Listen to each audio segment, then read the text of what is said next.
نحمده ونستعينه ونستغفره ونؤمن به ونتوكل عليه ونعوذ بالله من شرور أنفسنا ومن سيئات أعمالنا من يهدي الله فلا مضل له ومن يضلل فلا هادي له ونشهد أن لا إله إلا الله وحده لا شريك له وأشهد أن محمدا عبده ورسوله الذي أرسله بالحق بشيرا ونذيرا وداعيا إلى الله بإذنه وسراجا منيرا فقد قال الله تعالى في كلامه المجيد وبرهانه التوحيد أعوذ بالله من الشيطان الرجيم بسم الله الرحمن الرحيم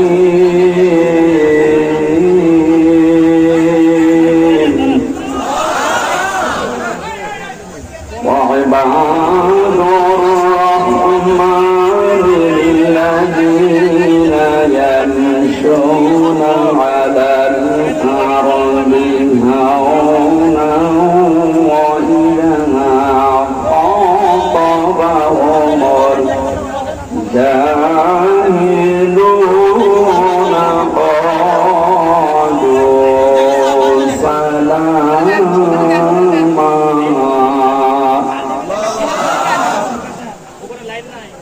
وعباد الرحمن الذين يمشون على الأرض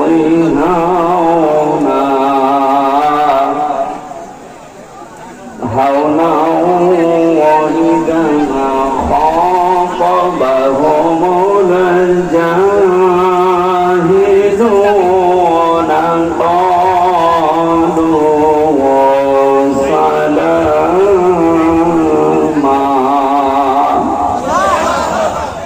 صدقت يا ربنا. عن أبي هريرة رضي الله تعالى عنه قال قال النبي صلى الله عليه وسلم اتقي دعوة المظلوم فإنها ليس بينه وبين الله حجاب رواه مسلم. وقال تعالى في شأن رسوله وما زادهم إلا إيمانا وتسليما. اللهم صل على محمد وآله وصحبه وبارك وسلم. আলহামদুলিল্লাহ। বাংলাদেশের ঐতিহ্যবাহী জেলা নাটোর বড়াইগ্রাম থানার অন্তর্গত দাসগ্রাম ফাজিল ডিগ্রি মাদ্রাসা ময়দানে মাদ্রাসা এবং মসজিদের উন্নয়ন কাব্যে তাফসীরুল কোরআন মাহফিলের স্বনামধন্য সভাপতি জনাব আলহাজ মোহাম্মদ আব্দুল করিম আতালাল্লাহু উমরাহু ওয়া বারাকাল্লাহু ফি হায়াতি। সকলে বলেন আমিন। এতক্ষণ যারা আলোচনা রাখলেন মাওলানা হোসাইন আহমেদ মাহফুজ, মাওলানা আলী আকবর নাটোরি সহ নামনা জানা অন্যান্য ওলামা ইকরাম, সম্মানিত পরিচালক জনাব মাওলানা জুলফিকার আলী, মঞ্চে বসা আছেন বিশ্ব ইসলামী আন্দোলন বাংলাদেশ জামাত ইসলামের নাটোর জেলা শাখার সম্মানিত সভাপতি আমির শ্রদ্ধাভাজন ব্যক্তিত্ব জনাব মীর নুরুল ইসলাম দামাত বারকাতুহুল আলিয়া, মঞ্চে বসা আছেন আপনাদের অভিভাবক, আমার আগে যিনি কথা বলছিলেন শ্রদ্ধাভাজন বড় ভাই জনাব আশরাফুল ইসলাম, এখানে বসা আছেন বাংলাদেশ জামাত ইসলামী নাটোর জেলার অ্যাসিস্ট্যান্ট সেক্রেটারি, বিশিষ্ট ইসলামী চিন্তাবিদ, শিক্ষাবিদ অধ্যাপক মাওলানা আব্দুল হাকিম। বসা আছেন বড়াইগ্রাম থানা জামাতে ইসলামের শ্রদ্ধাভাজন সেক্রেটারি যারা মাওলানা আবু বকর সিদ্দিক, অন্যান্য ওলামায়ে কেরাম। সবাইকে নিয়ে দোয়া করছি আল্লাহর দরবারে, ওয়ারফানা লাকা যিকরাক। আল্লাহ এই মানুষগুলোর সম্মান মর্যাদা শুধু দুনিয়া না, উভয় জগতে বাড়িয়ে দাও। মঞ্চে বসা আছেন আরো যেটা ফাজিল ডিগ্রি মাদ্রাসা, হাজার হাজার আলেমের উস্তাদরা বসা আছেন এখানে। শ্রদ্ধাভাজন ব্যক্তিবর্গ যারা আছেন অত্র এলাকার মুসলমান ভাইরা, পর্দার আড়ালের সম্মানিতা মা এবং বোনেরা, প্রশাসনের ভাইরা, প্রাণ প্রিয় নাটোরবাসী, আল্লাহর দরবারে প্রাণ খুলে শুকরিয়া আদায় করছি। হযরত ওমর যেদিন মুসলমান হয়েছিলেন, বিশ্বনবী মুহাম্মদ রাসূলুল্লাহ এত বেশি খুশি হয়েছিলেন, হাদিসের ভাষায় যেটা পড়লেন, যেটা বুঝলে, অনুধাবন করলে যেমন লাগে, জালেমের জুলুম থেকে মুক্ত হওয়ার পরে এদেশের মানুষের আমার মনে হয় ওই রকম লাগতেছে। জুলুমের শব্দটা কত বড় নিকৃষ্ট একটা বিষয়। জালেমকে যে কিভাবে মানুষ ঘৃণা করে এবং যে আল্লাহর কত ঘৃণিত পাত্র জালেমরা। পৃথিবীর যত জালেম বিদায় নিয়েছে, যত জালেম আছে, কিয়ামত পর্যন্ত যারা আসবে, এ মানুষগুলো ঘৃণিত অবস্থায় জীবন পার করবে। কারণ এদের জন্য মায়া, দয়া, মহব্বত আল্লাহ মানুষের অন্তর থেকে উঠিয়ে দেয়।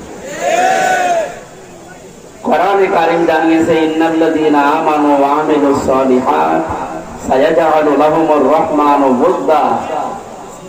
ঈমান যারা আনে আর ঈমানের দাবি অনুযায়ী যারা ভালো কাজে আঞ্জাম দেয়, এই মানুষগুলোর জন্য সৃষ্টি জগতের ভেতরে একটা আলাদা মহব্বত আল্লাহ নিজে তৈরি করে দেয়। হয়তো ওটা কেউ প্রকাশ করতে পারে, কেউ পারে না। এতদিন যারা ঈমানের উপরে টিকে ছিলেন তাদের জন্য সৃষ্টি জগতের ভেতরে ভালোবাসা, মহব্বত ছিল, কিন্তু অনেকে প্রকাশ করতে আমরা পারি না। একটু সুযোগ পেয়ে এখন কোরআনের পাখির জন্য হাজার হাজার মানুষেরা দোয়া করছে। যে যুবকগুলোর মাধ্যমে আজকের এই আয়োজনে আমরা আসতে পারলাম কোরআনে কারীমের কিছু কথা শোনার জন্য, আমরা হেদায়েতের কথা বলবো ইনশাআল্লাহ। কোরআন যেমন সবার জন্য, আমির হামজা কোরআনের আলেম হওয়ার কারণে এও সবার জন্য। ব্যক্তিগত ভাবে কেউ যেন মনে না করে উনি আমার দলের অমুক, না, আমি সবার জন্য ওপেন। বিশ্ব নবীর কাছে যেমন সবাই যেতে পারতেন, আমার কাছেও সবাই আসতে পারবেন, কোনো অসুবিধা নেই। রাজনৈতিক পরিচয় হিসাবে আমি এদেশে একামতে দিন কায়েম করার জন্য যারা চেষ্টা চালায়, আমি একজন নগণ্য খাদেম বা কর্মী হিসাবে আমি তাদের সাহায্য সহযোগিতা করি, থাকি তাদের পাশে। এই কারণে থাকি, আল্লাহ যেন এই ওসিলায় আমারে মাফ করে দেন। কারণ পৃথিবীতে মাফ পাওয়ার জন্য এ রাস্তার বিকল্প আর কিচ্ছু নেই। আমরা জানি আরাফ নামক একটা স্থান আল্লাহ বানাবেন, একটা প্রাচীর বানাবেন, ওখানে কিছু মানুষকে আল্লাহ বসিয়ে রাখবেন।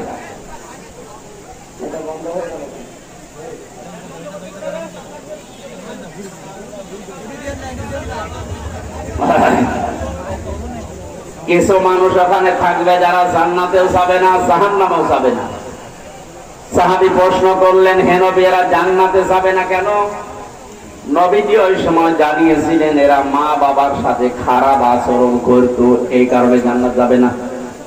এই হাদিস দ্বারা স্পষ্ট প্রকাশ হয়ে গেল মা বাবার সাথে কোশ্চেন কালেও খারাপ আচরণ করা যাবে না, সে যেরকমই হোক। একজন সাহাবী এসে বারবার মায়ের বিভিন্ন বদনাম করছিলেন নবীজির কাছে। বিশ্ব নবী প্রত্যেকটা খণ্ডন করেছিলেন, তোমার মা খারাপ আমি শুনলাম, এই বিষয়টা কি করে নাই? এই পৃথিবীতে সবচাইতে বেশি কষ্ট সহ্য করা আল্লাহর পরে মানুষের পেছনে তার মা এবং বাবা। এই জন্য ব্যাখ্যামূলক যত আয়াত আমি কোরআনে পেয়েছি, মার বাবার নামে এত ব্যাখ্যা আল্লাহ দিয়েছেন, পৃথিবীর কোন মানুষের নামে এত ব্যাখ্যা দেয়নি। আলেম যেহেতু এখানে ফাজিল মাদ্রাসা, হাজারো আলেম আছে, তাদেরকে একটু ইঙ্গিত দিয়ে একটু দেখেন তো কোরআনে কারীম যা আছে, ওয়াখফিদ লাহুমা জানাহাদ-দুল্লি মিনার রাহমাহ ওয়াকুর রাব্বিরহামহুমা কামা রাব্বায়ানি সাগীরা। সূরা বনী ইসরাঈলের 24 নম্বর আয়াতে আল্লাহ জানিয়েছেন, ওয়াখফিজ মানে ডাউন করার পরে ফল করে দাও। খফজুল শব্দের শাব্দিক অর্থ শুধু ডাউন করা না, এভাবে ফল করে দেওয়া। হে পৃথিবীর মানুষের, আমি আল্লাহ অর্ডার করছি, আদেশ দিচ্ছি, মার বাবা দুইজনের জন্যই তোদের ডানা যেটা আছে ডাউন করার পরে এভাবে ফল করে দিবি, ফেলে দিবি। আমার প্রশ্ন হচ্ছে, পৃথিবীর মানুষের তো ডানা নেই, তাহলে আয়াত ভুল। হ্যাঁ, মাদ্রাসার অধ্যক্ষ সহ কত আলেম এখানে আছেন, কি গুরুত্বপূর্ণ শব্দ আল্লাহ লাগিয়েছেন পাখির কাছ থেকে ধার করে। মানুষের দুনিয়াতে ডানা হয় না, মানুষের হয় ইয়াদুন, হাত। কি হয়? ডানা হয় যেহেতু শুধু পাখির। বালাগাত মানতিকের কায়দার একটা নিয়ম আছে, আল্লাহ ওখান থেকে কেন ধার করে মানুষকে ডানা দিলেন? কারণ হাতের ভেতরে আর ডানার ভেতরে পার্থক্য এই, হাতের ভেতরে কোনো নরম, মোলায়েম, সফট, কোমল এরকম কিছু নেই, এটা শক্ত। এটা কি? পাখির যে ডানা আছে, ওই ডানার ভেতরে পর আছে, পালক আছে, এত নরম, এত সফট, এত কোমল। শুধুমাত্র ডানা থাকলেই হবে না, ডাউন করার পরে আবার ফল করার মতো যোগ্যতা থাকা লাগবে। পাখি বাপরিয়ে পৃথিবীর যত আছে ডানা, আপনি প্লেনের দিকে তাকান, তার ডানা পাবেন। হেলিকপ্টারের দিকে তাকান, ডানা পাবেন। কিন্তু ডানা ডাউন হওয়ার পরে আর ফল হয় না, ফল হলে উড়বে না। পাখিকে আল্লাহ এমন ডানা দিয়েছেন, এ ডানা ডাউন করার পরে ফল করে দিলেও পাখি উড়তে পারে। সবচেয়ে বড় বিষয় মুফাসসির তাফসীরে হাক্কানীতে লিখেছেন, এই যে জানাহাদ-দুল্লি মিনার রাহমাহ, বিনয়ের দয়ার যে ডানা আছে, এটার মার বাবার জন্য এভাবে বিছিয়ে দেওয়ার পরে ফেলে দিবি। বাস্তবতায় আমরা দেখি, মা পাখি যখন নিজের ডানাকে এভাবে ডাউন করে ফল করে দেয়, বাচ্চাগুলো ওর নিচে এসে একটা কিচির মিচির আওয়াজ দেয়। বাংলাতে অনেকেই বলে এর নাম হচ্ছে অনির্বচন সুখ। জেনারেল শিক্ষিত মানুষগুলো এখানে আছে, শব্দের দিকে খেয়াল করেন তো, অনির্বচন সুখ। এটা শুধু পাখির ওই কিচির মিচির আওয়াজকে বলা হয়, যেটা মায়ের ডানার নিচে বাচ্চাগুলো দেয়। আল্লাহ উদাহরণ সেট করেছেন এই জন্যে, পৃথিবীর মানুষেরা, তোর মার বাবা যখন শেষ বয়সে আসবে, তারা যেন মনে করে আমার হামজা থাকতে আমাদের আর কোনো চিন্তা নেই। বড় গ্রামের সন্তানেরা আমাদের মার বাবাকে এরকম মনে করতে পারছে এখন না। আজ হাজারো মা বাবা খাবার পর্যন্ত পাচ্ছে না, অথচ সন্তানের খাবারের অভাব নেই। একটা মুরব্বী মা 8টা 10টা 15টা সন্তান এক পেটে রেখে দুনিয়া থেকে তাদেরকে মুখ দেখিয়েছে। বিজ্ঞান এখন প্রমাণ করছে, এক একটা সন্তান মায়ের দুনিয়ায় আসতে 57 ইউনিট কষ্ট সহ্য করা লেগেছে। এখানে যত পুরুষ আমরা আছি, সর্বোচ্চ 45 বা 47, এতটুকু কষ্ট যদি আমাদেরকে দেওয়া হয়, 45 ইউনিট থেকে 47 ইউনিটের এর ভেতরে দিলে আপনি আর সহ্য করতে পারবেন না, মারা যাবেন। অথচ আমার মুখ দেখানোর জন্য এই পৃথিবীতে আমার মা 57 ইউনিট কষ্ট সহ্য করেছে। এতগুলো কথা বলছি এই কারণে, আরাফ নামক এই স্থানে যারা আছে এরা আমরাই। আল্লাহ আমাদেরকে জান্নাতে দিচ্ছে না শুধুমাত্র এই একটা কারণে। এই জন্য মার বাবা যতদিন বেঁচে আছে আর যাই করেন খারাপ আচরণ করা যাবে না। মা বাবার আইন মানা ফরজ না, কিন্তু তাদের সেবা করা, খেদমত করা ফরজ। কথা বুঝতেছেন? আইন মানা শুধুমাত্র ফরজ আল্লাহ। এর আগের আয়াতে আল্লাহ দলিলটা দিয়েছেন, রাব্বুকা আল্লা তা'বুদু ইল্লা ইয়্যাহু ওয়া বিল ওয়ালিদাইনি ইহসানা। আল্লাহ পাক বলেন, আমি রায় দিয়ে দিলাম, আমি ফায়সালা করে দিলাম, আমি ছাড়া আর কারো আইন মানা যাবে না, ইবাদত করা যাবে না। কিন্তু মা বাবা যাদের আছে তাদের আইন মানা লাগবে না, কিন্তু তাদের সেবা করা লাগবে। আল্লাহর আইন মানা ফরজ, আর মা বাবার সেবা করা, খেদমত করা, তাদের পেছনে খরচ করা সাধ্য মতো, এটা কি বলেন? এই ওয়াজটা যেন আমরা সারা জীবনের জন্য মনে রাখি, নয়তো আবার ওই জায়গায় আল্লাহ আবার দাঁড় করিয়ে দেবে। দ্বিতীয় নম্বরে নবীজি বলেন ওদেরকে আল্লাহ জাহান্নামেও দেবে না। সাহাবী প্রশ্ন করলেন, জাহান্নামে দেবে না কেন? বিশ্ব নবী জানিয়েছেন, সাহাবী, এই মানুষগুলো আর যাই করুক দুনিয়াতে দিন কায়েমের জন্য সর্বাত্মক চেষ্টা চালিয়েছে। তার মানে একামতে দিনের দায়িত্ব দুনিয়া যদি কেউ মন থেকে ইখলাসের সাথে পালন করে যেতে পারে, আর অন্যান্য ছোটখাটো গুনার কারণে আল্লাহ জান্নাত দেবে না ঠিক, কিন্তু জাহান্নামও দেবে না। এটা দিন কায়েমের আন্দোলন যারা করে তাদের জন্য জাহান্নাম হারাম। এই কারণে আমি এটা করছি, আল্লাহ আমাকে যেন এই কারণে জাহান্নামে না দেন, বলেন আমিন। আমরা দরুদ পড়ছি, সালাম পাঠাচ্ছি আমাদের নবী মুহাম্মদুর রাসূলুল্লাহ, তার সুপারিশ পাওয়ার যোগ্যতা আমরা অর্জন করতে চাই এই দুনিয়ায় বেঁচে থাকতে। নবীজি বলেন, দুইটা শ্রেণীর মানুষকে আমি সুপারিশ করব না। কয় শ্রেণীর? এক নম্বরে যারা দুনিয়াতে বেদাত আবিষ্কার করে আর বেদাতকে সাপোর্ট করে, যেটা এই বাংলাদেশ, ভারত আর পাকিস্তানের সবচেয়ে বেশি। বেদাত মানে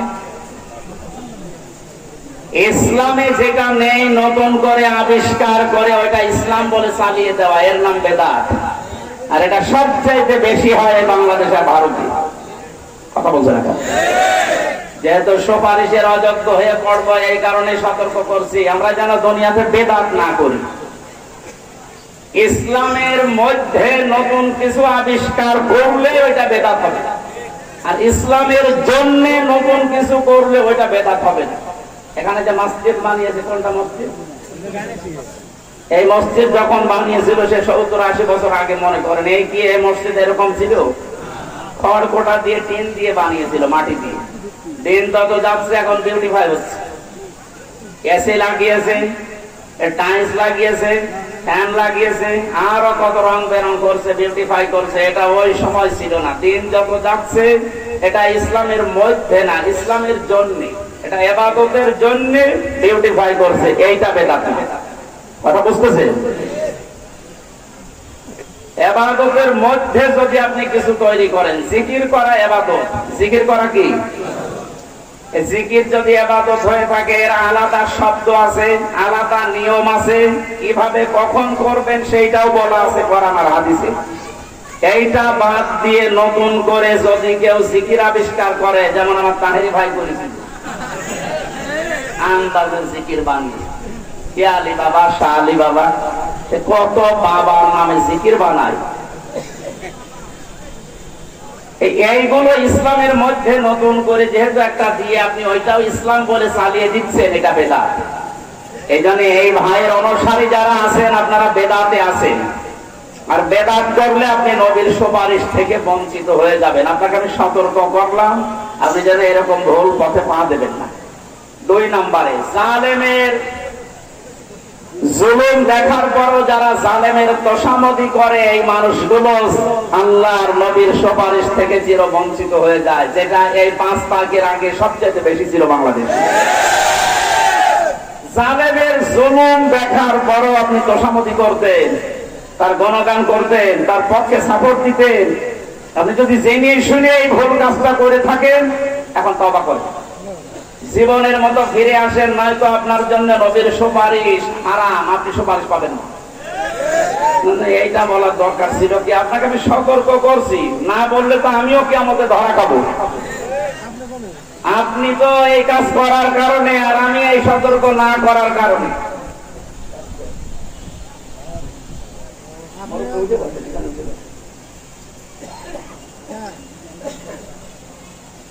আল্লাহ আমাদেরকে বিশ্ব নবীর উম্মত হওয়ার জন্য যে যোগ্যতা দরকার, এগুলো যেন দয়া করে আমাদের দান করেন, বলেন আমিন।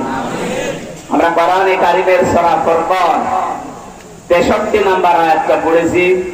এখান থেকে শেষ পর্যন্ত আল্লাহ রাব্বুল আলামিন জানাতে চেয়েছেন, জান্নাতের ভেতরে আমি আল্লাহ রহমানের বান্দা হিসাবে যারা পরিগণিত হবে তাদের জন্য বিশাল বিশাল জান্নাত আমি তৈরি করে রাখবো, এই দুনিয়ার 10 দুনিয়ার সমান। এসিল্যান্ড বসে আছে, জমি জায়গার দাম কিরকম জানে না? 5000 স্কয়ার ফিটের একটা ফ্ল্যাট যদি এখন বিক্রি করতে হয় এই দেশে, আমার মনে হয় জেলা শহর হলে কমপক্ষে কয়েক কোটি টাকা তার দাম হবে, যদি 5000 স্কয়ার ফিটের ফ্ল্যাট হয়। এই ফ্ল্যাট যদি এই নাটোরে এখানে ঘোষণা দেয় যে এখন যেটা বলা হচ্ছে এই 12টা গুণ অর্জন করতে পারলো ওই ফ্ল্যাটের মালিক তুমি, একজন বাদ যাবে? জীবন দিয়ে হলেও মানুষ বলবে দেন ফ্ল্যাট আমি চাই। আল্লাহর কথায় কোনো ভেজাল আছে? কোনো দুর্বলতা আছে? সন্দেহ? মিথ্যা তো নেই। উনি ঘোষণা দিচ্ছে এখন আমি যেটা বলবো এই 12টা গুণ যদি আমার বান্দা বান্দি উপার্জন করতে পারে, অর্জন করতে পারে, এই 5000 স্কয়ার ফিট না, এই যে তামাম দুনিয়া যত বড় 228টা রাষ্ট্র আছে এখন পৃথিবীতে, সবচাইতে বড় রাষ্ট্র হচ্ছে বাংলাদেশ। আমি কয়েকদিন আগে মালয়েশিয়া ছিলাম, এই দেশের 13 ডবল ওই দেশটা। কয় ডবল? আমাদের পাশের যে প্রতিবেশী রাষ্ট্র ভারতের চাইতে 29 ডবল বড়। আমেরিকা বাংলাদেশের চাইতে 59 ডবল বড়। এক দেশের ভেতরে এই রাজ্য থেকে ওই রাজ্যে যেতে ওদের 7.5 ঘন্টা 8 ঘন্টা সময় লাগে, তো প্লেন। আর আমাদের এই দেশে যদি ওই মানের প্লেন চালানো হয়, এই মাথা থেকে ও মাথা সর্বোচ্চ 13 মিনিট লাগে। ওদের তুলনায় আমরা কোন জায়গায় আছি বলেন? এইরকম রাষ্ট্রের সংখ্যা 228টা, তার ভেতরে বাংলাদেশ একটা। 64টা জেলা নিয়ে এটা তৈরি, এর ভেতরে নাটোর একটা। নাটোরে আছে কয়েকটা থানা, বড়াই গ্রাম একটা। বড়াই গ্রামে কত গ্রাম, এর ভেতরে 10 গ্রাম একটা। 10 গ্রামে কত জায়গা দেখতে পাচ্ছেন না? এর ভেতরে ফাজিল মাদ্রাসার এই জায়গাটুকু এক টুকরা। এই পুরা মাদ্রাসার এইটাই যদি ফ্ল্যাট বানিয়ে দেয়, আপনি তো আনন্দেই মরে যাবেন। আর আল্লাহর ঘোষণা হচ্ছে এরকম তামাম পৃথিবী যত বড়, এরকম 10 ডবল এত বড় বিশাল জান্নাত আল্লাহ ফ্ল্যাট আকারে আপনাকে দিয়ে দেবেন। আল্লাহ যেন আমাদের সবাইকে এই গুণগুলো অর্জন করে ওই ফ্ল্যাটের মালিক হওয়ার তৌফিক দেন। আমরা আরম্ভ করছি সূরা ফুরকান। খুব খেয়াল করে শুনবেন, প্রতিটি কথা থেকে শিক্ষা নিয়ে আসা লাগবে। ফুরকান শব্দের শাব্দিক অর্থ হচ্ছে সত্য মিথ্যার পার্থক্যকারী। কোরআনে কারিমের 53টার উপরে আমি নাম পেয়েছি তাফসীরে কাবীরের ভেতরে, তার ভেতরে একটা নাম ফুরকান। কোরআনের নাম কি? কেন এই নাম দিলেন আল্লাহ? তাবারাকাল্লাযী নাযালাল ফুরকানা আলা আবদিহি লিয়াকুনা লিল আলামিনা নাযীরা। আল্লাহ পাক বলেন, বরকতময় আল্লাহ যিনি তার বান্দার উপরে ফুরকান দিয়েছেন, যেন তিনি বিশ্ব জগতের মানুষদের সতর্ক করতে পারেন। ফুরকানের 1 নাম্বার কাজ হবে মানুষকে সতর্ক করা, কোনটা সত্য আর কোনটা মিথ্যা এটা আপনার চোখে আঙ্গুল দিয়ে ফুরকান দেখিয়ে দেবে। 1500 বছর হয়ে গেল এটা নাযিল হওয়া। দিনে দিনে বছরে বছরে যুগে যুগে এটা কিন্তু মানুষকে সতর্ক করছে, না করে নাই? বলেন। আমি একটা হাদিস বলছি আয়াতের রিলেটেড, একটু ভালো করে মিলান। নিজের জীবনের সাথে যদি মিলে যায় এই মুহূর্তে আপনি থেমে যাবেন। বিশ্ব নবী জানিয়েছেন, মান ইত্তাবাআল হুদা বিগাইরিল কুরআন আদাল্লাহুল্লাহ। তিরমিজির হাদিস। নবীজি বলেন, কোরআন যেখানে নেই এরকম কোন জায়গায় যদি কেউ ভালো হওয়ার নিয়েতেও আপনি চান, আপনাকে আল্লাহ নিজে দায়িত্ব নিয়ে গোমরা বানিয়ে দেবে।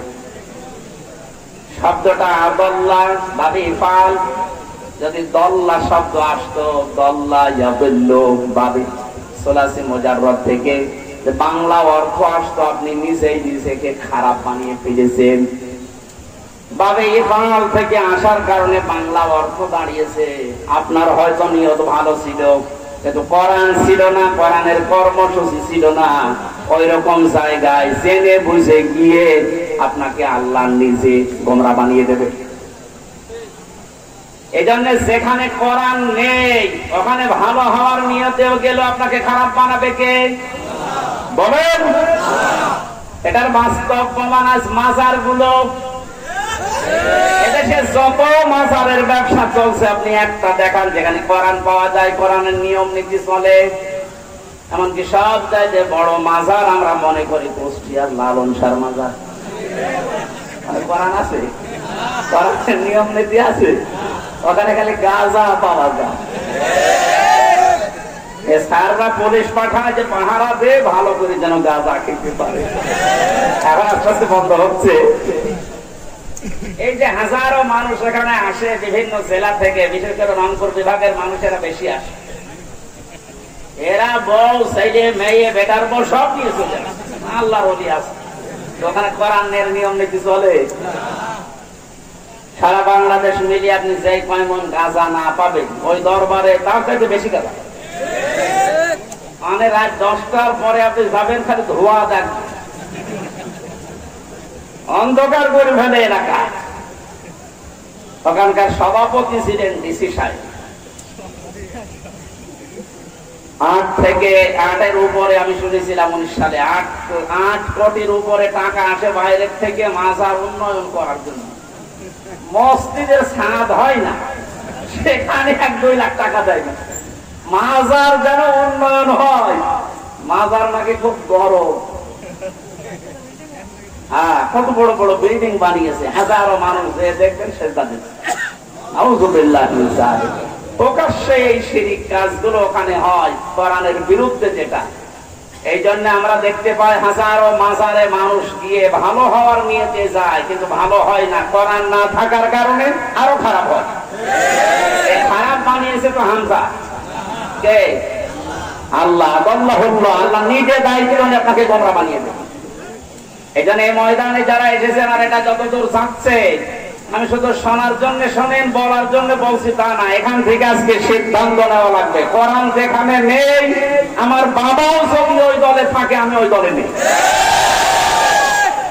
এটা শুধু এই সামিয়ানা পর্যন্ত। আপনি যদি ভালো হওয়ার নিয়তে যান, সত্যি করে বলছি যেখানে কোরআন নেই সেই দলে কোরআনের কর্মসূচি চলে না। আপনি ভালো হওয়ার নিয়তে থাকলেও খারাপ হবে। আপনাকে খারাপ বানাতে হামজা লাগবে না। কে দায়িত্ব নিয়েছে? সত্য আর মিথ্যা আপনাদের সামনে এখন স্পষ্ট। পদ্মা বাজ্জানার রুশদ মিনাল গায়, স্পষ্ট আছে কোনটা সত্য আর কোনটা বিভ্রান্তি। এরপরও যদি কোরআন দেখে দেখে জীবন চালাতে কেউ না পারে, যে মাসে কোরআন নাযিল হয়েছিল ওখানেও কোরআনের নাম ফুরকান বলে উল্লেখ করা আছে। শাহরু রমাদান আল্লাযী উনজিলা ফীহিল কুরআন হুদান লিন-নাস ওয়া বায়্যিনাতিন মিনাল হুদা ওয়াল ফুরকান। আল্লাহ বলেন, এই সেই রমজান মাস যে মাসে কোরআনে কারীম আমি নাযিল করেছি, স্পষ্ট দলিল আর প্রমাণ দিয়ে মানুষের জীবন চলার পথে সত্য কোনটা মিথ্যা কোনটা কোরআনে কারীম স্পষ্ট সব খুলে খুলে বলে দেবে। এই আয়াতের ব্যাখ্যায় দেখেছি তাফসীরে ফি জিলালিল কোরআন সাজ্জাদ কুতুব বলেন, কোরআন থাকার পরেও যদি কেউ সত্য মিথ্যার পার্থক্য করে বাকি জীবনটা চালাতে না পারে, ওর কাছে কিয়ামত পর্যন্ত রমজান আসলে ওর কোনো লাভ নেই। যেন আমরা আজকে থেকে যেহেতু সূরা ফুরকান থেকে সত্য আর মিথ্যার পার্থক্যকারী কিতাব এটা, আমরা সামনের জীবনে সত্য মিথ্যা কোরআন থেকে পার্থক্য করে চলবো ইনশাআল্লাহ। সূরা ফুরকান 63 নম্বর আয়াতে আল্লাহ এখান থেকে শেষ পর্যন্ত 74 নম্বর আয়াত পর্যন্ত 12টা গুণ আল্লাহ দিয়েছেন তার বান্দা যারা দাবি করে তাদের জন্য। এখন যদি বলেন 750 কোটি মানুষের উপরে দুনিয়ায় সবাই তো রহমানের আল্লাহর বান্দা, আল্লাহ পাক বানিয়েছেন ঠিক, কিন্তু তার বান্দা হওয়ার জন্য কিছু যোগ্যতা লাগবে। তার প্রথম নাম্বারে হচ্ছে ওয়াইবাদুর রহমানিল্লাযীনা ইয়ামশুনা আলাল আরদি হাওনা ওয়া ইযা খাতাবাহুমুল জাহিলুনা ক্বালু সালামা। আল্লাহ পাক বলেন রহমানের বান্দা কারা জানো? আমরা এখান থেকে শুধু শুনে চলে যাব না, এই গুণগুলো নিজের সাথে মিলিয়ে দেখবো যে আসলে আমি আল্লাহর বান্দা হতে পারলাম কিনা, আমার জন্য ওইরকম বিশাল জান্নাত আল্লাহ তৈরি করেছে কিনা। যদি এখান থেকে নিয়ে যেতে না পারেন, এরকম মাহফিল শুধু বছরে একবার না প্রতিদিন হলেও আপনার কোনো লাভ নেই। কথা বুঝতেছে? রহমানের বান্দা তো তারা, এ মানুষগুলো পৃথিবীর জমিনে যখন চলাফেরা করবে এরা এত নম্র, এত ভদ্র, এত বিনয় নিয়ে চলবে, দুনিয়ার অন্যান্য মানুষগুলো দেখলেই বুঝবে যে আলাদা।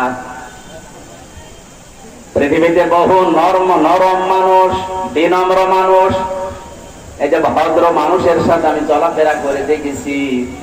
মানুষ যে এত নিজেকে ছোট ভাবতে পারে, মানুষ নিজেকে যে এত নিম্ন ভাবতে পারে, এই আয়াত তাদের বাস্তব জীবনে তাদের মিলে যাচ্ছে। কিন্তু তারা আমার মতো নরমাল মানুষ না, এত উপরে আল্লাহ তাদেরকে তুলেছে শুধু তাদের এই বিনয়ের কারণে আর নম্রতার কারণে।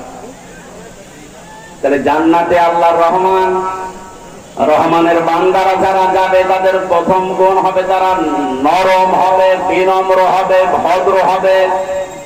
এখন যদি বলেন ভদ্র কি, আমরা তো দেখি সকাল 10টার সময় ঘুম থেকে উঠে মুখ না ধুয়ে যারা চা খায় এরা ভদ্র। এটাই তো ভদ্রলোক পরিচয়। কোরআনে কারীম যা আছে ভদ্রলোক কারা জানো? হাদা বায়ানুল লিন্নাসি ওয়া হুদা ওয়া রাহমাতুল লিল মুত্তাকিন। রহমা এটা সূরা আলে ইমরানের আয়াত, লিল মুত্তাকিন আছে শেষে। আমার আয়াতটা পুরোপুরি মনে আসছে না। আল্লাহ পাক বলেন এই যে বর্ণনা, এই যে বায়ান, এই বায়ানগুলো আমি মানুষের জন্য দুনিয়াতে দিলাম।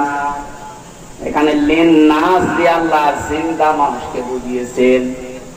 পৃথিবীতে যত জীবিত মানুষ আছে তাদের জন্য আমি আল্লাহ বায়ান দিলাম, বর্ণনা দিলাম, বক্তব্য দিলাম, যেটা কোরআনে কারীমে সন্নিবেশিত আছে। এখানে হেদায়েতের পথ মানুষ পাবে, উপদেশ পাবে কারা? লিল মুত্তাকিন, যারা ভদ্রলোক। মুত্তাকি শব্দের যতগুলো অর্থ আছে তার অন্যতম অর্থ মুত্তাকি মানে ভদ্রলোক। তাকওয়াবান কারা? এই পৃথিবীতে ওই মানুষগুলোকেই মুত্তাকি বলা হয় যে মানুষগুলো যেই কাজে আছে ওই কাজের যোগ্যতা জ্ঞান অর্জন করে ওই কাজটা সঠিকভাবে যারা আঞ্জাম দিতে পারে এই মানুষগুলোকে আরবিতে তাকওয়া, মুত্তাকি এই শব্দ বলা হয়। এদেশে আজ আমরা অনেকেই অনেক দায়িত্বে আছি, কিন্তু ওই বিষয়টা আমরা ওইভাবে অনেকেই জানি না। বাইরের দেশগুলোতে যখন ঘুরি আমি দেখি ওরা আজ এত উন্নত হওয়ার পেছনে কারণ হচ্ছে যে যেই বিষয়ে লেখাপড়া করে, যে বিষয়ে জানে, ওই বিষয়টা আয়ত্ত করে, ওই বিষয়টায় শ্রম দেয়, ওই বিষয়টা এমন ভাবে নিখুঁত ভাবে করতে থাকে 10 বছরের টার্গেট দিলে 11 বছর পার হয়ে যায়, তারপরও কিছু হয় না। তা আমরা ওই মুত্তাকি হতে পারি না। যে বিষয়ে আমরা দায়িত্ব দিয়েছে লেখাপড়া, ওই বিষয়ে আমি করি নাই, ওই বিষয়ে আমার কোনো যোগ্যতা নেই, এমনকি ওই বিষয়ে কোনো প্রশিক্ষণ আমার নেওয়া নেই।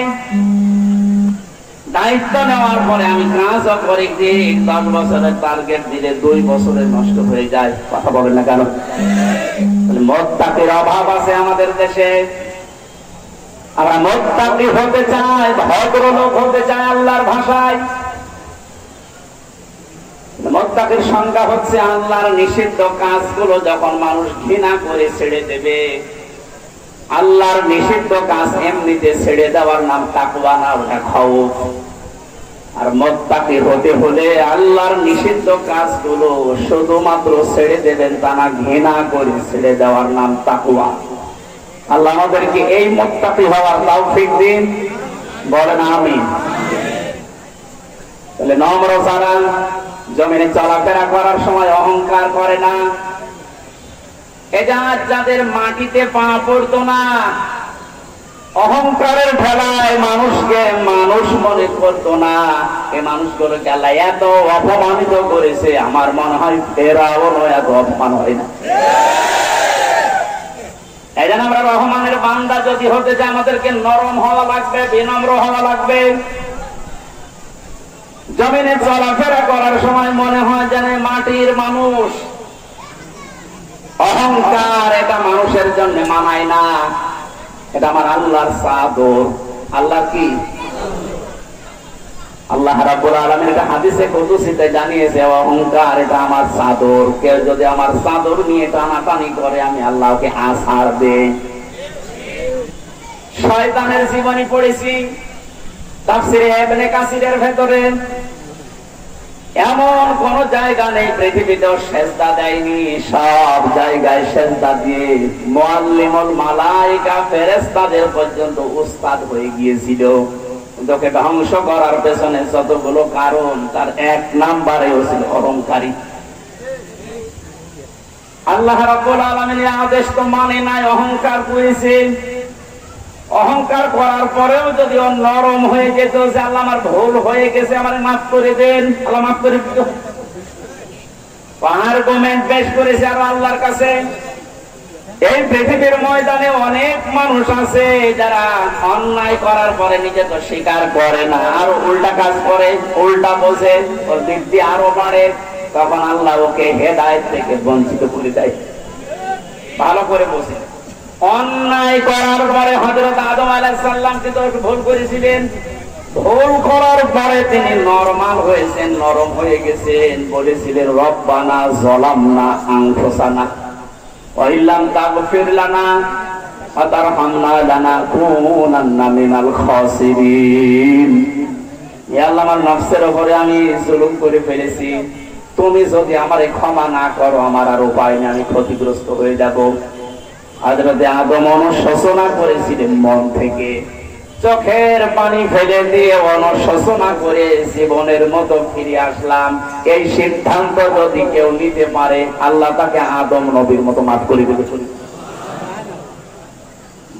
অন্যায় করে, ভুল করে কোন মানুষ যদি স্বীকার না করে, নরম না হয়, আরো যদি ওর বৃত্তি বাড়ে, আল্লাহ পাক তখন এত রাগান্বিত হয়ে যায়, ওর কপালে হেদায়েত নষ্ট করে দেয়, হেদায়েত বঞ্চিত করে দেয়। যে এরকম সময় এখন পৃথিবীতে চলছে, আমরা যেন এই কাজ না করে শয়তানের অনুসারী হয়ে না যাই। শয়তান আল্লাহর কাছে 3টা জিনিস জমাই চেয়েছিল। কয়টা?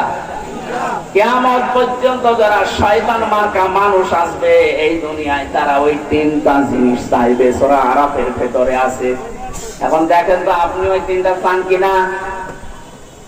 শয়তান 1 নম্বরে বলেছিল, আমি বাঁচতে চাই, আমার হায়াত বাড়িয়ে দাও কিয়ামত পর্যন্ত। আল্লাহ বলেন দিলাম। এই আয়াতটা প্রমাণ করেছে মুফাসসিরিন ইকরাম, শয়তান মার্কা মানুষগুলো সব সময় চায় যে দুনিয়ায় বেশি দিন বেশি থাকবো। এর বিপরীত যারা আছে রহমানের বান্দা, ওরা দুনিয়ায় বেশি দিন বেঁচে থাকার টার্গেট নেয় না।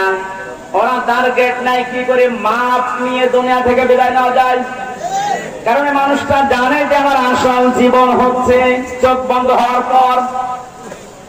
কোরআনে কারীম জানিয়েছে, কুল্লু নাফসিন যায়িকাতুল মাউত ওয়া ইন্নামা তুওয়াফাউনা উজুরাকুম ইয়াওমাল কিয়ামাহ ফামান সুহজিহা আনিন নার ওয়া উদখিলাল জান্নাতা ফাকাদ ফাজ আমাল হায়াতুদ দুনিয়া ইল্লা মাতাউল গুরুর। সূরা আলে ইমরানের 185 নম্বর আয়াত। সবাই একদিন মারা যাবে, সবাইকে তার পারিশ্রমিক প্রতিদান পূর্ণ করে দেওয়া হবে কিয়ামতে। ওই লোকটার জীবন তো সফল, যাকে আল্লাহ জাহান্নামের আগুন থেকে মুক্ত করে জান্নাতি এ কথা বলে ঘোষণা দিয়েছে। হে পৃথিবীর মানুষেরা, যে যেখানে আছো, আমি আল্লাহর এই কথাটা ভালোভাবে শোনো। আমাল হায়াতুদ দুনিয়া ইল্লা মাতাউল গুরুর। পৃথিবীর এই জীবনটা খেলাধুলা, ধোঁকা ছাড়া আর কিছু না। আমি ওপেন বলছি, এটা যদি রেকর্ড হয়ে কালকে ম্যাডামের কাছে যাবে। স্ত্রী আমার জন্য ধোঁকা, আমার মা বাবা আমার জন্য ধোঁকা, আমার সন্তান আদি আমার জন্য ধোঁকা। এই পৃথিবীর সব কিছুই কিন্তু আমার জন্য ধোঁকা। রিমান্ডে যখন ছিলাম, আমার সময় হিন্দু অফিসার মানে আমার বারবার এই কথাটা আমার মনে হয়, রিমান্ডের প্রায় 8-10 দিন উনি যেই দিন পাহারার দায়িত্ব পেয়েছে, এই কথা আমার শোনাতো। হুজুর, আমি অন্য ধর্মের লোক, কিন্তু ইসলাম আমরা এই বেল্টের মানুষগুলো, পাকিস্তান, বাংলাদেশ, ভারত, এই এলাকার মানুষ যেভাবে বুঝি, মুসলিম অন্যান্য দেশ যেগুলো আছে ওরা কিন্তু এইভাবে কোরআনে কারীম ইসলাম ওইভাবে নেয় না। কি হয়েছে কিভাবে বলেন তো? আমি মিশনে ছিলাম, ওখানে এক হোটেলে খাবার খেতাম। প্রায় 2টা বছর আমি ওখানে ছিলাম। প্রতিদিন একটা জায়গা থেকে খাবার নিয়ে আসতাম। যে হোটেলে খাবার খান, দেখি ওই হোটেলের মালিক যিনি, তার ছেলে এই বয়ের কাজ করছে। টেবিল মুছে দেওয়া, খাবার নিয়ে আসা, তরকারি দেওয়া, পানি দেওয়া, এই কাজগুলো গরিব মানুষের ছেলে করে না। কথা বলে না, অথচ নিজে মালিক দোকানের গ্যাস কাউন্টারে বসে আছে, আর ওর ছেলে এই কাজগুলো করছে।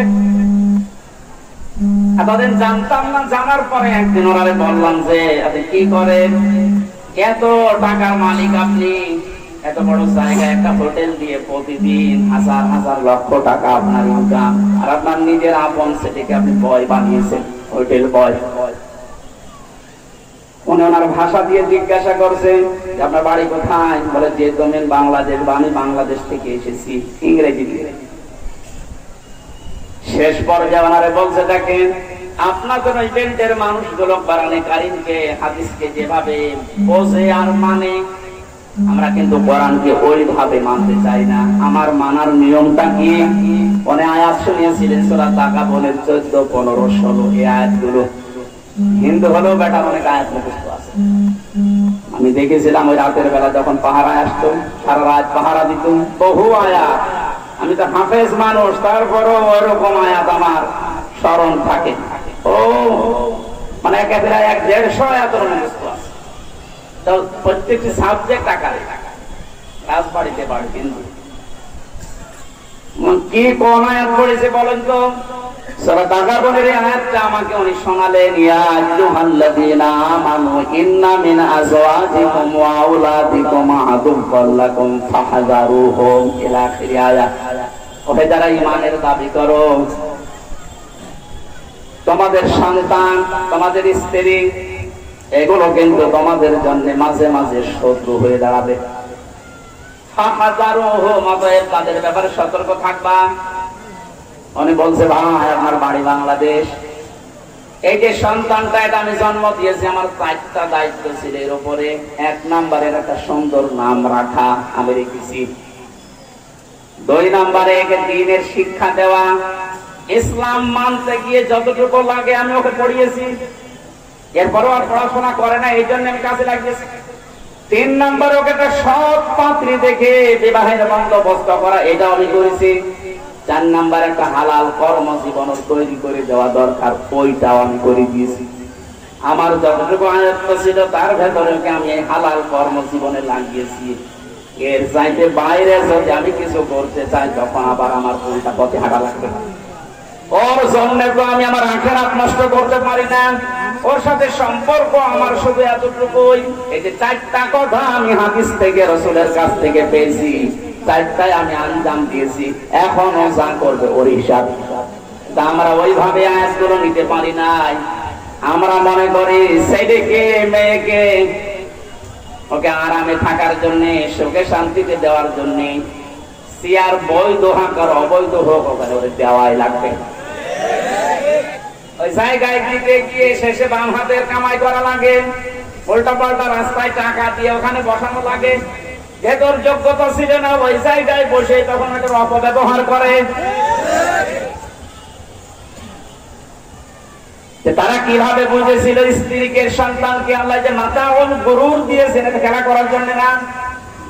আমি সহ এখানে আমরা যারা আছি এগুলো যেহেতু ধোঁকা আল্লাহ জানালেন, আমরা যেন ধোঁকা হিসাবে এদেরকে নিতে পারি। আমার আখিরাত যেন আল্লাহ নষ্ট করে না দেন, বলেন আমিন। শয়তান 1 নম্বরে বেশি দিন বেঁচে থাকার আকাঙ্ক্ষা পেশ করেছে। 2 নম্বরে শয়তান বলেছে আল্লাহ আমি টাকা পয়সা চাই, ক্ষমতা চাই। এই জন্য টাকা পয়সা ক্ষমতার মালিক যারা দুনিয়ায় দেখবেন বেশি, এরাই ইসলামের বিরুদ্ধে বেশি। হয়তো ডাইরেক্ট অথবা ইনডাইরেক্ট যতগুলো মানুষ ধরা পড়ছে, একটা একটা করে আপনি তাকান তাদের দিকে। একটা ভালো মানুষ মনে করতেন দরবেশ, এই লোকটা যে কি করেছে আমার মনে হয় ফেরেশতারা বিশ্বাস করছে না যে না ও যদি দাড়ি না কাটতো ফেরেশতারা বিশ্বাস করতো না। দাড়ি কেটে এখন নম হয়ে গেছে, ফেরেশতারা বলছে না এ নকল।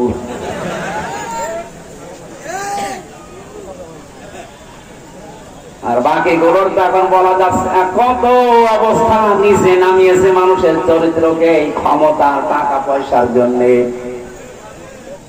শয়তান বেশি দিন বেঁচে থাকা, বেশি ক্ষমতা, বেশি টাকা পয়সার মালিক হওয়া এটা চেয়ে নিয়েছিল। এই জন্য বেশি দিন ক্ষমতায় টিকে থাকার জন্য যারা চেষ্টা চালায় বৈধ অবৈধ সব বাদ দিয়ে, এরাও এক প্রকার শয়তান। 3 নম্বরে শয়তান চেয়েছিল আল্লাহ তোমার এই বান্দা বান্দির কারণে আমি যেহেতু ছিল জাহান্নামী হয়ে গেলাম, আমার সব নষ্ট হয়ে গেল, এদেরকে আমি আরামে থাকতে দেব না, ধোঁকা দিয়ে বোকা বানিয়ে কি করে জাহান্নামে নেওয়া লাগে আমার সাথে 24 ঘন্টা চেষ্টা চালাবো।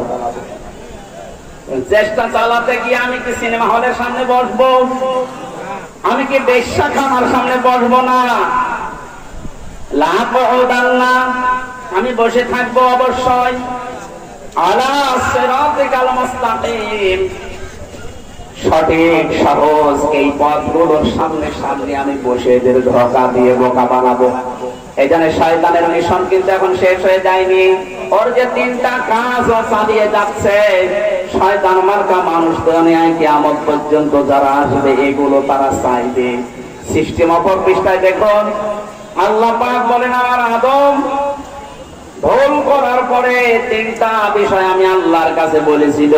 1 নম্বরে অপরাধ করার পরে স্বীকৃতি দিয়েছে যে আমি অপরাধী, রব্বানা যালামনা আনফুসানা। আদমের সন্তান আমরা যারা রহমানের বান্দা হিসাবে নিজেকে পরিগণিত করতে চাই, শামিল করতে চাই, অপরাধ আমাদের জীবনে আসবে হবে, কিন্তু আমরা স্বীকৃতি দেওয়ার মতো মন তৈরি করবো। এইটা ছিল না এতদিন। অপরাধ করার পরে হাতে নাতে ধরা পড়ার পর স্বীকার করতো না। এক কথা বলে না কেন? এটা যদি স্বীকার করতো এত তলানিতে আমরা যেতাম না। এই জন্য অপরাধ করার পরে স্বীকৃতি দেওয়া এটা আদম নবীর সন্তানের 1 নম্বর গুণ হবে। রহমানের বান্দা যারা 2 নম্বরে এরা অনুশোচনা করবে, অনুতপ্ত হবে মন থেকে। আমরা অনুশোচনা করি কিন্তু লোক দেখানোর জন্য না, মন থেকে করা লাগবে। এই মুরব্বীর সাথে যদি কেউ বিয়াদবি করে, একটা ছেলে চেয়ারম্যান মেম্বার যারা আছে এলাকার গুরুত্বপূর্ণ লোক ছেলেকে ডাক দিয়ে বলছে এই বেটা এই মুরব্বীর সাথে বিয়াদবি করেছিস, মাফ চা। ওই ছেলেটা যদি বুক টান টান করে বলে ওই মুরব্বী মাফ কর, মাফ চাওয়ার নিয়ম। যদি অনুশোচনা করে এসে বলতো মুরব্বী আমি আমার বাবার বয়সে আমার ভুল হয়ে গেছে, দয়া করে আমার মাফ করে দিন, আমি অনুশোচনা করছি, অনুতপ্ত হচ্ছি, জীবনে আমি আর করবো না। যদি মনুষ্যত্ব কিছু না কিছু থাকে এমনি মাফ করে দেব। উনি যদি মানুষ হিসাবে এতটুকু দেখে মাফ করে দিতে পারেন, আমরা যারা রহমানের বান্দা অপরাধ করার পরে আমাদের সত্যি যদি মন থেকে আমি অনুশোচনা করতে পারি, অনুতপ্ত হতে পারি আদম নবীর মতো, উনি তো 350 বছর বন্ধন করে চোখের পানি ফেলতে ফেলতে শেষ পর্যন্ত মাফ পেয়েছে। 3 নম্বরে শুধু অনুশোচনা না, জীবনে যে ভুলগুলো হয়ে গেছে, শয়তানের ধোঁকায় হোক, নফসের জালে পড়ে হোক, দুনিয়ার এই রংটং দেখে হোক, জীবনে আর কোনোদিন এরকম কাজে আর আমি ফেরবো না, এই 3টা সিদ্ধান্ত নেওয়ার নাম রহমানের বান্দা। হযরত আদম আলাইহিস সালাম যে দোয়া করে নিজের গুনাহ মাফ করেছিলেন, অপরাধের স্বীকৃতি দিয়েছিলেন, কিয়ামত পর্যন্ত আদমের সন্তানরা যদি ওই দোয়া পড়ে মন থেকে মাফ চায়, নবীজি বলেন আল্লাহ তাদেরকেও মাফ করে দেবেন। জবান খুলে আমাদের আদি পিতা হযরত আদম নবীর দোয়া পড়েন, রব্বানা যালামনা আনফুসানা ওয়া ইল্লাম তাগফির লানা ওয়া তারহামনা লানাকুনান্না মিনাল খাসিরিন। আমি তাফসীর থেকে একটা নোট এনেছি, পৃথিবীতে রহমানের বান্দার 1 নম্বরে গুণ হবে তারা নম্রভাবে বিনম্রভাবে জমিনে হাঁটবে, অহংকার করে পা ফেলবে না। 2 নম্বরে তারা মূর্খদের সাথে অজ্ঞদের সাথে যখন কথাবার্তা বলবে তর্কে জড়াবে না। আল্লাহ আমাদেরকে এইটাও মেনে নেওয়ার তৌফিক দান, আমিন। 3 নম্বরে তারা রবের জন্য রুকু আর সিজদা দেবে। এটা আজ আমাদের দিন দিন অনেকের জীবন থেকে উঠে যাচ্ছে। এই যে রুকু আর সিজদা মানে শুধু মাথা নত করা না, কপাল জমিয়ে ঠেকানো না, এর আরেকটা অর্থ আছে।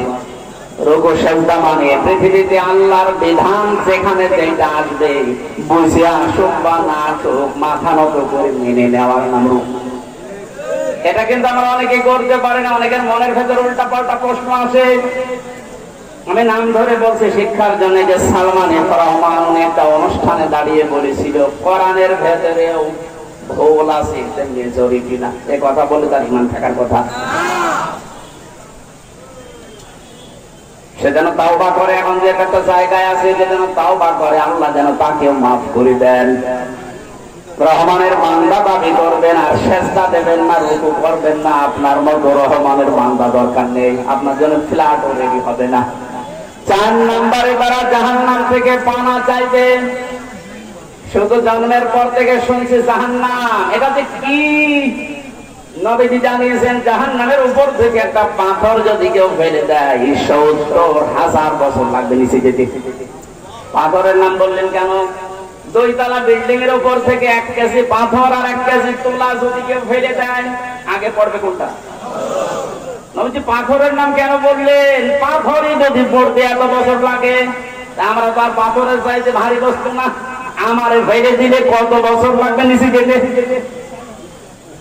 আগুনের বর্ণনা এত কঠিন হবে, কোরআনে কারিমে আল্লাহ দিয়েছেন আল্লাতী তাত্তালিউ আলাল আফইদা। আল্লাহ বলেন জাহান্নামের আগুনের বৈশিষ্ট্য জানো, পৃথিবীর আগুন যেখানে লাগে ওই জায়গা পুড়ে যায়, আর জাহান্নামের আগুন যেখানেই লাগবে আগে পুড়ে যাবে। রহমানের বান্দারা সবচাইতে সন্তোষিত সন্তুষ্ট থাকবে জাহান্নামের এই বিষয় নিয়ে। 5 নম্বরে তারা দান করবে, মধ্যম পন্থা অবলম্বন করবে। একেবারে ফকির হয়ে রাস্তা রাস্তায় ঘুরবে, এরকম দান করা দরকার নেই। একেবারে কৃপণ হয়ে এইটি ধরে রাখবেন না, এটা আল্লাহ চায় না। মধ্যম পন্থা আমাদের লাগবে। আজ এই যে বন্যা চলছে, ফেনী, নোয়াখালী, কুমিল্লা, বাংলাদেশের আরো যে সমস্ত জেলাগুলোতে আমরা এখনো ভেসে যাচ্ছি না, উপরে আছি। আমাদের রহমানের বান্দা দাবি করতে হলে মধ্যম পন্থা অনুযায়ী ওদেরকে পাশে দাঁড়াতে হবে। আজকে আমার মনে হয় সারা দেশের জমার খোঁজবা এইটা ছিল, কারণ এটা মানবতার পক্ষে সবচাইতে এখন গুরুত্বপূর্ণ কাজ। যে যেখানে আমরা আছি, আমরা যেহেতু এখনো আল্লাহ আমাদেরকে উপরে রেখেছেন, ভাসিয়ে দেয়নি। ওই দৃশ্যগুলো ফেসবুকে দেখলে চোখ দিয়ে পানি চলে আসবে। যার যতটুকু সমর্থ আছে, এখনো 60টা জেলা যেহেতু মাটির উপরে আছি আমরা, যতটুকু আছে একবারে 2 বেলার খাবার থেকে হাফ বেলার খাবারের টাকা ওখানে পাঠানো এখন ইমানের দাবি। আপনি যেদিন বিপদে পড়বেন কেউ আসবে না। এরপরে পেয়েছি আল্লাহ ছাড়া কাউকে ডাকা যাবে না। বিভিন্ন চক্রান্ত ষড়যন্ত্র করে আল্লাহর পাশাপাশি অন্য কাউকে ডাকার একটা ব্যবস্থা চলছিল, সেটা এখন বন্ধ হয়ে যাচ্ছে।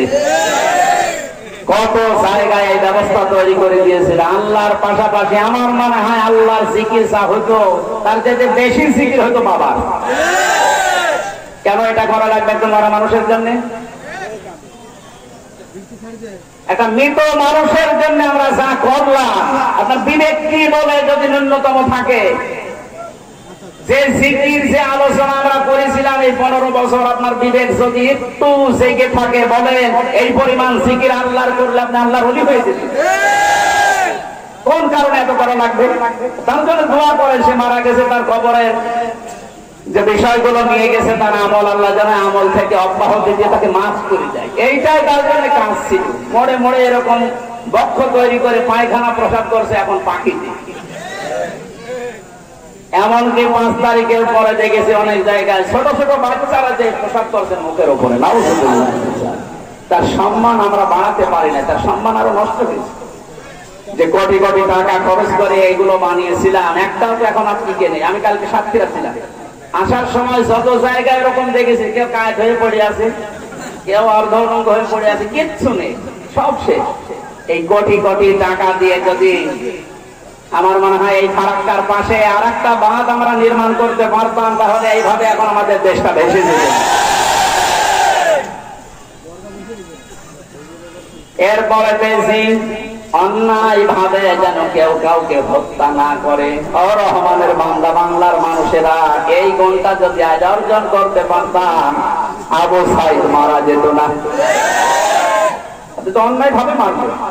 তার হাতে কি ছিল? আমাদের একটা লাঠি ছিল, সেই লাঠি দিয়ে কি আপনাকে মেরে ফেলতে পারতো? আপনার হাতে অস্ত্র আছে, একটু ভয় দেখাবেন, অথবা পায়ের নিচে যদি একটু গুলি করে বলতেন এই তাড়াতাড়ি এখান থেকে যা, সে তার বৈধ একটা আবদার নিয়ে গেছে, আর আপনি একেবারে বুকের উপরে 3-4টা মেরে শুয়ে দিতেন।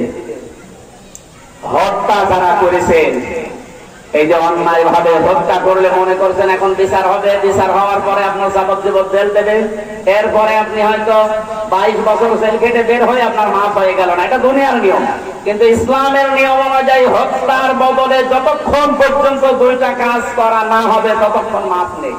1 নম্বরে ওর বাবা মা, ওর স্ত্রী সন্তান, ওদের কাছে আপনার কি দেওয়া লাগবে? জরিমানা। ওনারা যদি বলে 50 লাখ টাকা দেন আপনারা মাফ করে দিলাম, তাহলে আপনি মাফ পাবেন।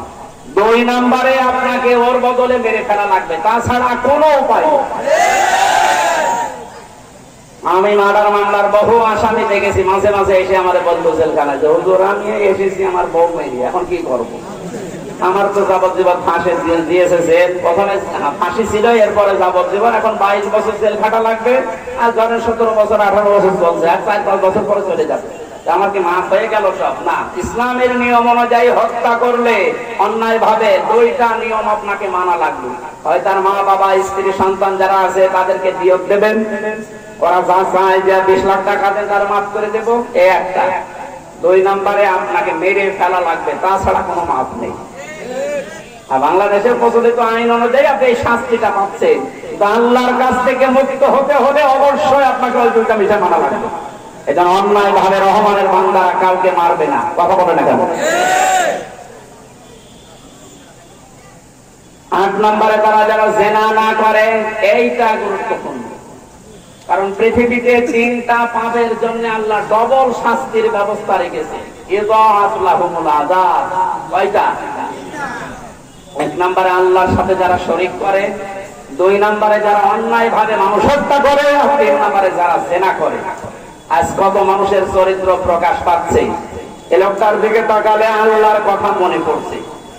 এইরকম দায়িত্বে অনেক জায়গায় অনেক মানুষ বসে আছে, ওর দিকে তাকালে মনে হয় যে এটাই খায়, নাই মাল খায়। আর রাতের চরিত্র তো বললাম, নাম ধরে বলছে এতটুকু এই কারণে যে হারুন এই লোকটার দিকে তাকান তো, রাস্তায় বের হলে মানুষ নাকি 3 ইঞ্চি বলছে, এমনি বলেছে ওর সমস্ত কাজের ফেরেশতা। আমি জেলখানায় থাকাকালীন ওই ছোট হুজুর আমার সাথে ছিল, ওই যে মাদানী রফিকুল ইসলাম। এই ছেলেটা আমারে বলছিল যে ভাই আমারে রাত 12:30 1টার দিকে নিয়ে গেছে, হাতের ছিঁড়ে আমার পুরা উলঙ্গ করেছে। একদম সত্য কথা বলছে, আল্লাহর কসম, একটাও মিথ্যা কথা না। আমার পুরা উলঙ্গ করে আমার হাতে সিগারেট দিয়েছে, আর অর্ধ উলঙ্গ একটা মেয়ে লোক নিয়ে এসে আমার পাশে দাঁড়িয়ে ছবি তুলছে, বলছে এটা ছেড়ে যাবে। ও বলছে আমি এক এসআইকে বললাম ভাই আপনি যা করছেন আমার সাথে এই রাত 12:30 1টায়, এটাকে টিভির হারুন স্যার জানে? বলছে হারুন স্যার জানে মানে উনি ফোন করাচ্ছে। আমি তো মজলুম অসহায় ছোট মানুষ, জীবনের মতো কান্নাকাটি করলাম। আর মনে মনে বললাম আল্লাহ এটা যদি প্রকাশ হয়ে যায় মানুষ কি ভাববে। আমি যেহেতু এখন মজলুম, আর তোমার হাবিব জানিয়েছে ইত্তাকি দাওয়াতাল মাজলুম ফাইন্নাহা লাইসা বাইনাহু ওয়া বাইনাল্লাহি হিজাব। মজলুমের দোয়ার মাঝে আর আল্লাহর মাঝে কোনো পর্দা নেই। সুতরাং এই অবস্থায় দাঁড়িয়ে হাতির ঝিলে ওর জন্য বড় দোয়া দিলাম, ওরেও যেন এরকম কিছু তুমি দেখা জীবন দশায় আল্লাহ দেখিয়ে দিই।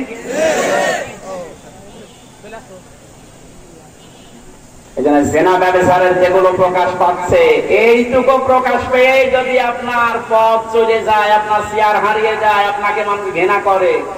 এই যে টাকলা মোরাদ নামে যে লোকটার মাত্র 6 মিনিট 8 সেকেন্ডের একটা অডিও কল রেকর্ড ফাঁস হয়েছে, এতটুকুর জন্য তার জীবন যৌবন সব শেষ, সব হারিয়ে, ওর বউ পর্যন্ত ছেড়ে চলে গিয়েছে। একটু হিসাব করেন না, আমির হামজা সহ যারা এখানে বসে আছি আমরা, ওর যদি 6 মিনিট 8 সেকেন্ড অডিও কল, তাও ভিডিও না, এইটা ফাঁস হয়ে ওর সব হারায়। আল্লাহ আমাদের সব অডিও ভিডিও রেকর্ড করে রাখছে। মরণের পরে যখন এটা অডিও ভিডিও দেখাবে, আপনি পারবেন মানুষের সামনে মুখ দেখাতে?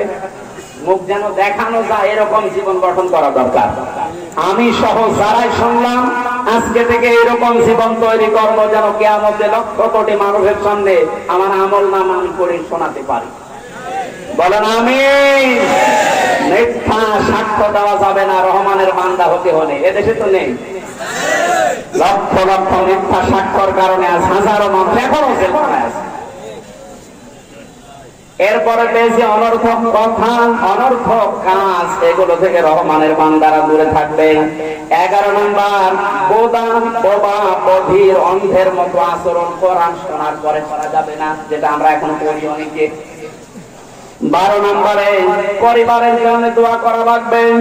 রব্বানা হাব লানা মিন আজওয়াজিনা ওয়া যুররিয়াতিনা কুররাতা আয়ুনি ওয়াজআলনা লিল মুত্তাকিনা ইমামা। জোরে বলেন আমিন।